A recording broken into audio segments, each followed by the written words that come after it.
John. And Integrity Launch Director. Good Airways, Charlie, PLT. Thank you, Charlie. This is Victor. We are going for our families. MS1. This is Christina. We are going for our teammates. MS2. This is Jeremy. We are going for all humanity. All right, Charlie, your Artemis II crew is go for launch. Full send. I copy that. Reed, Victor, Christina, and Jeremy. On this historic mission, you take with you the heart of this Artemis team, the daring spirit of the American people and our partners across the globe, and the hopes and dreams of a new generation. Good luck. Godspeed, Artemis II. Let's go.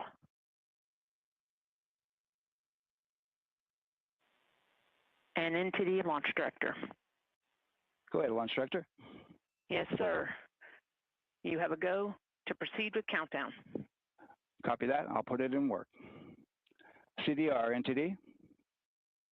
Go. Trigger risers and initiate short purge per your EPROC 10.1.1, steps 8 and 9. 10.1.1, 8 and 9 going to work. Copy. CVSE, NTD. Start and verify recordings of our Orion cameras. Copy. Okay. Well, there you heard it. RSR, NTD. RSR. They're getting ready to start terminal count. arm rotation enable at this time, please. It's currently at T-minus 10 minutes. Once we wrap up this last bit of work, SNA arm rotation enable complete. we're going to start that clock. Copy that. Thank you. Integrity crew, close and lock visors.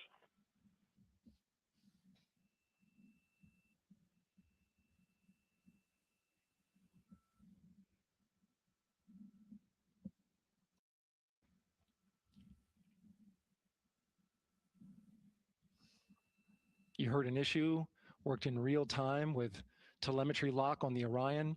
It was transitory. It was very short. They checked the data, confirmed that they had a good lock. This was with the S-band transmitter on the Orion. Worked through that issue, looked at the data, and cleared it. All with the world watching. Impressive work by the launch team. So we have a 2-hour window, which starts in just a few minutes at 6:24 p.m. Eastern Time and goes until 8:24 p.m. Eastern Time. And ECL NTD will be waiting for your verification on the short purge. ECL copies. And for all personnel, once we get that short purge verification, we'll verify that we are clear to go, and then we'll proceed with the terminal count.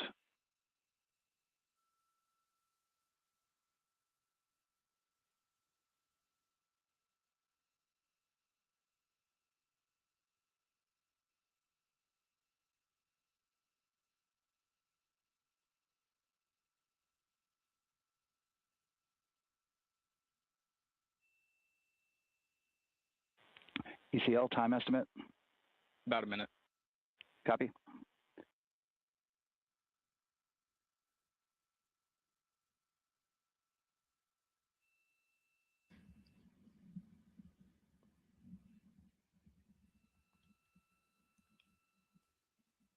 So we're going into the launch window, but not by much, it looks like. Just wrapping up some final work.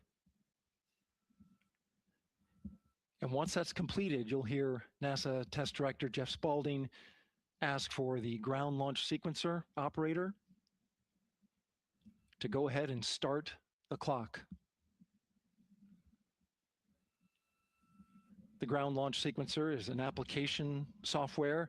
It runs on top of the launch control system in the firing room, acts like a conductor of an orchestra, executing hundreds of commands in precise order and timing.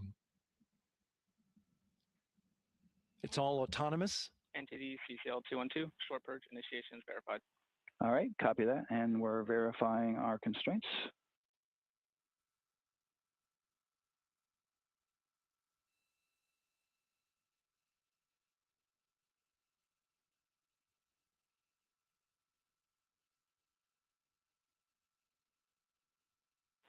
All right, and we're clear from cutouts.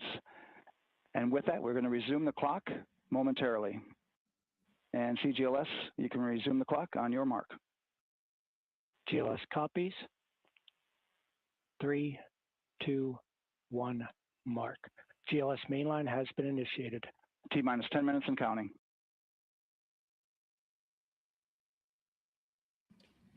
And that begins terminal count. Our new T0 is 6:35 p.m. Eastern Time. 6:35 p.m. Eastern Time. We are now counting down to liftoff of Artemis II.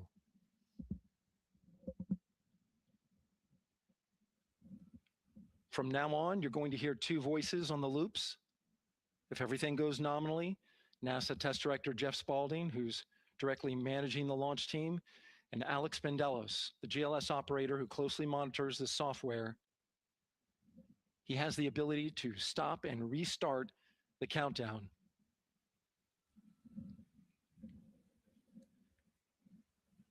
A lot of people ask about whether there's a launch button. There certainly is not. Flight and Rock, our new T0 is 22:35:12. Houston flight copies. 22:35:12. Affirm. There you heard confirmation of the exact T0, 6:35 and 12 seconds p.m. Eastern Time.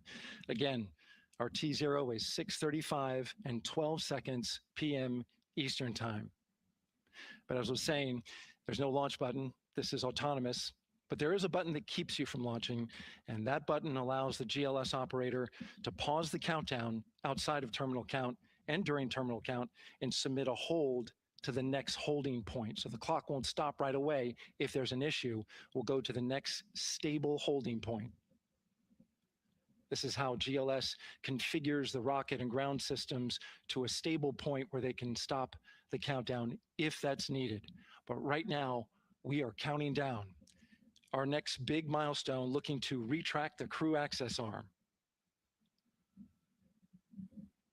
GLS is go for crew access arm retract. And there you see the crew access arm moving away.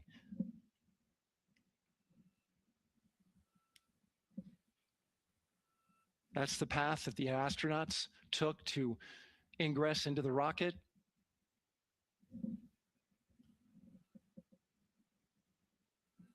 Until this point, that was their way off the pad if they needed to evacuate. But now with that arm retracting, the backup transitions to a launch abort system, and they'll begin arming that shortly.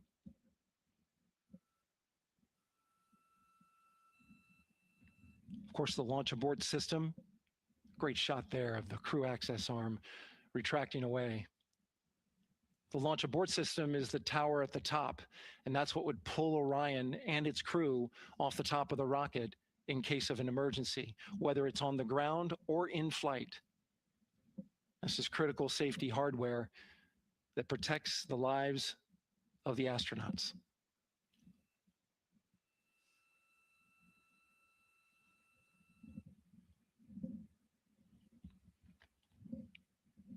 Starting at T-minus 6 minutes, the GLS will start bringing that and other high energy systems online, starting with core stage pressurization.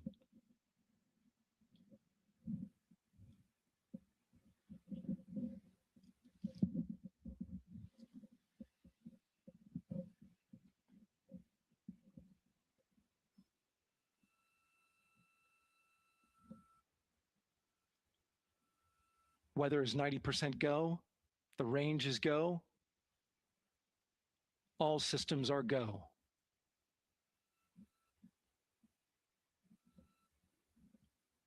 GLS is go for core stage tank pressurization.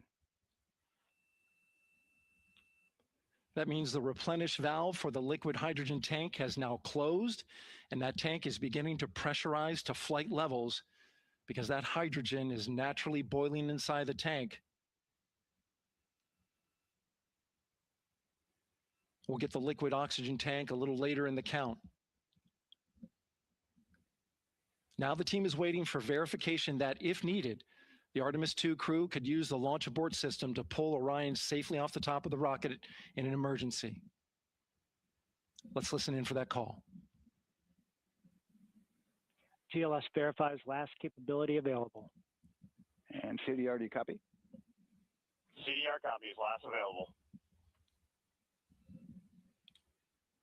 That's great news, and you heard the NTD verify that with the commander of the mission. GLS is go for FTS arm. Now work is being done to arm the flight termination system. This is so the range safety can send a flight termination command if the rocket flies too far off track. There's a brief built-in delay so the launch abort system has time to pull the astronauts to safety go for first. LH2 high flow bleed check. All right, the high flow bleed check. That's so the cryo team gets verification that the RS-25 engines, all 4 of them, are in the proper temperature range for launch.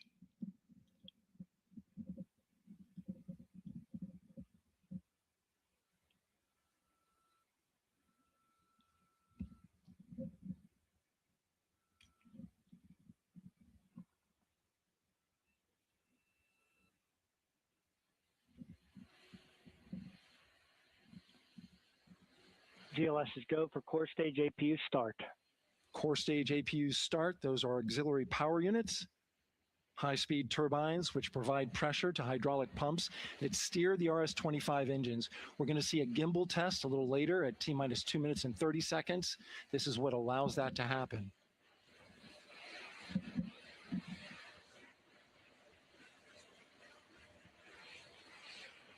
Coming up in about 20 seconds, we're listening for go for purge sequence 4. That's a helium purge of the 4 core stage engines downstream of the propellant valve. This gets all the air and moisture out of there.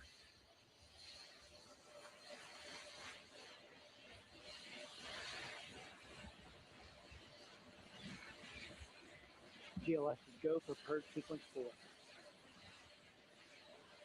Moving through the milestones. All is looking good.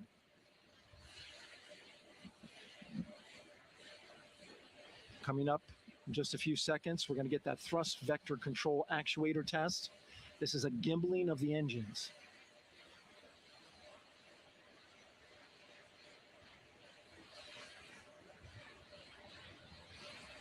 There are the 4 RS-25s, 3 of them shuttle heritage, 1 of them built from shuttle parts. And there you see them moving.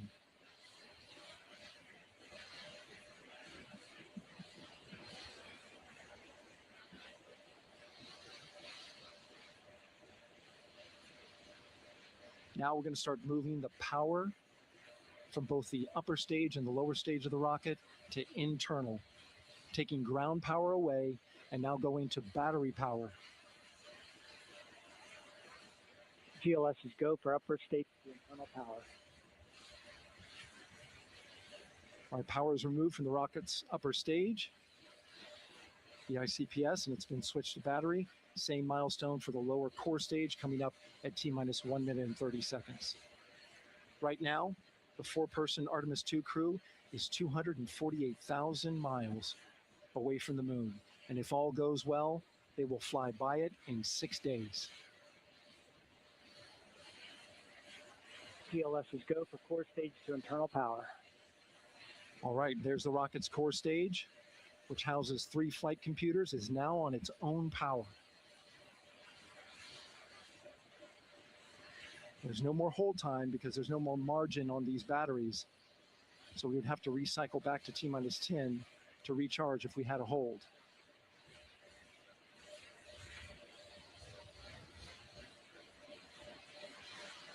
One minute. Right now, the rocket does not know what the T0 is, but coming up at T-minus 33 seconds, control shifts from the ground launch sequencer to the rocket's onboard autonomous launch sequencer, or ALS. The rocket will count itself down, but honor any holds that could come from the ground. Now, shortly after liftoff, Houston will take control of the rocket, and my colleague Gary Jordan will take over commentary. GLS go for ALS. Great call out. The rocket is on its own. 4 brave explorers ready to ride the most powerful rocket NASA has ever launched. Sound suppression water is flowing. 15. And here we go. 10, 9, 8, 7. RS-25 engines lit. 4, 3, 2, 1. Booster ignition. And liftoff. The crew of Artemis II now bound for the moon. Humanity's next great voyage begins. Good roll pitch. Roger, roll pitch. Houston, now controlling the flight of Integrity on the Artemis II mission around the moon. Integrity, AMT high. AMT high. On time, passing 30 seconds into the flights. Integrity passes the alternate MECO. Target milestone. Mission Control Houston seeing good performance on the main engines. Space Launch System core stage. Integrity, 3 miles in altitude. Traveling more than 1,200 miles per hour.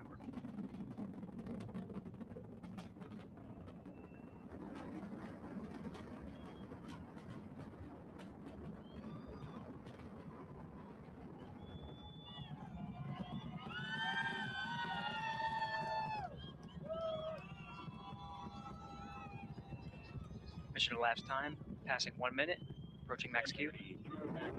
On, Ponce de Leon. Stan, we have you loud and clear on Ponce de Leon. Have you the same?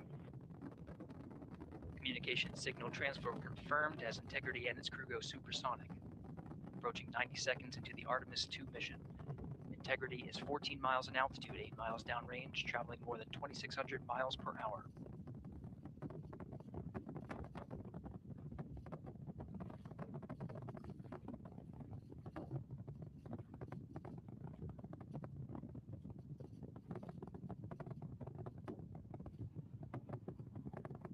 One minute 50 seconds of mission elapsed time, standing by for main engine throttle down to 85%, ahead of solid rocket booster separation, expected at the 2-minute 9-second mark.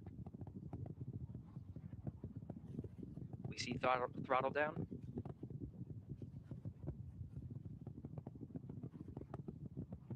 Confirmed separation. Main engine's throttling up, guidance converged.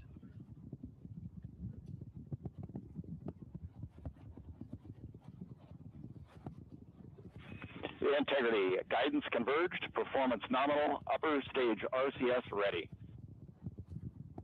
Copy all, Stan. Integrity, SM priming complete. SM priming complete.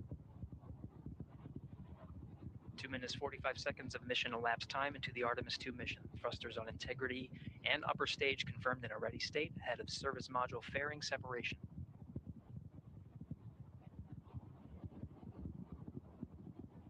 3 minutes into the flight. Integrity, 49 miles in altitude, 78 miles downrange, now passing 5,000 miles per hour.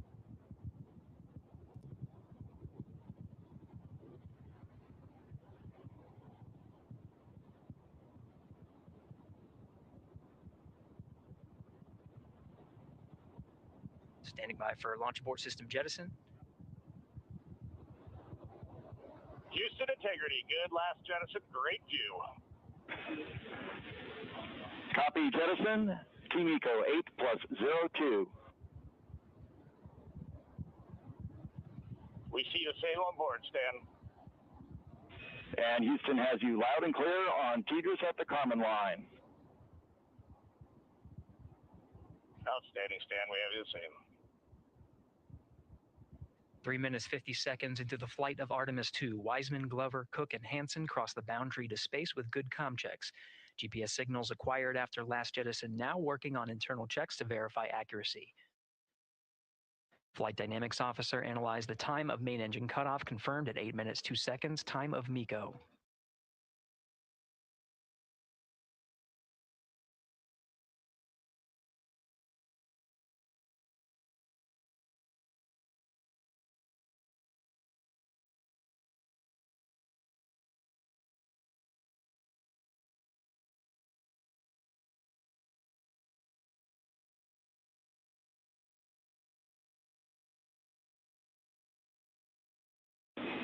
Integrity, GPS processing.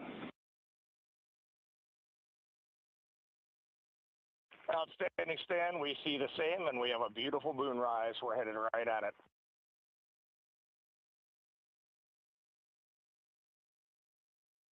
Approaching 5 minutes into the flight, Commander Reed Wiseman confirms he has visuals of his destination. GPS guidance, navigation, and control software finishes internal checks and sends to navigation channels. Integrity, 3 engine press. 3 engine press. On time, now passing 5 minutes, 20 seconds of mission elapsed time into the Artemis II mission. At this point, 3 good main engines are all that's needed to carry Integrity to a nominal main engine cutoff target. Though at this time, we're seeing 4 good engines here in Mission Control Houston.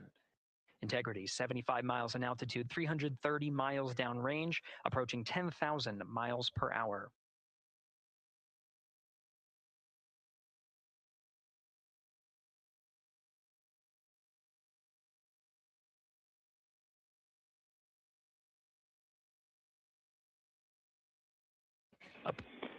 Integrity, looking good at 6 minutes.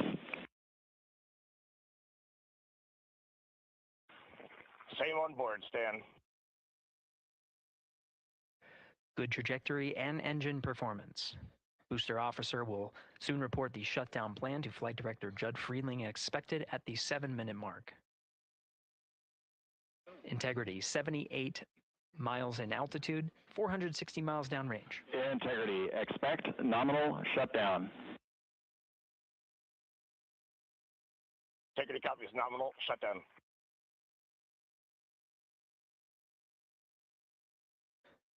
Six minutes, 40 seconds of mission elapsed time. Shutdown plan is as expected. Again, the time of MECO was confirmed at 8 minutes, 2 seconds into the flight.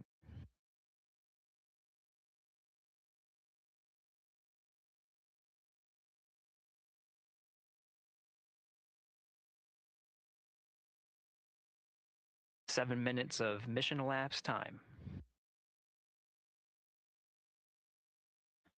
Throttling down as we approach the abort once around option. Milestone at the 7-minute, 30-second mark. Now 84 miles in altitude, 650 miles downrange, traveling more than 15,000 miles per hour.